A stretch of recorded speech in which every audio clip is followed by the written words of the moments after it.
Hello everyone, how are you? Hope you are doing very well.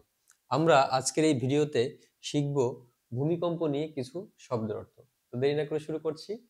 Let's get started. বোর্ডে যে শব্দগুলো লিখেছি এগুলোরই আমরা আজকে ইংরেজি জানবো।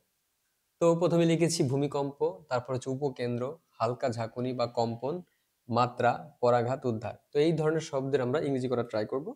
তো প্রথমে হচ্ছে ভূমিকম্প। ভূমিকম্পের ইংরেজি কি? ভূমিকম্পের ইংরেজি হচ্ছে আর্থকোয়েক। আর্থকোয়েক আর্থকোয়েক আর্থকোয়েক হচ্ছে ভূমিকম্প।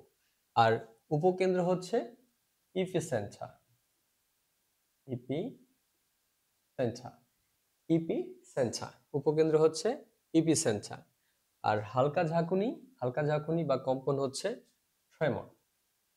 তাহলে কম্পন হচ্ছে বা হালকা ঝাঁকুনি হচ্ছে tremor. We felt a small tremor in that morning. আমরা ভূমিকম্পের দিন সকালবেলা কি করেছিলাম? হালকা ঝাঁকুনি অনুভব করেছিলাম। তারপর হচ্ছে মাত্রা। মাত্রা হচ্ছে ম্যাগনিটিউড। ম্যাগনিটিউড মাত্রা হচ্ছে ম্যাগনিটিউড।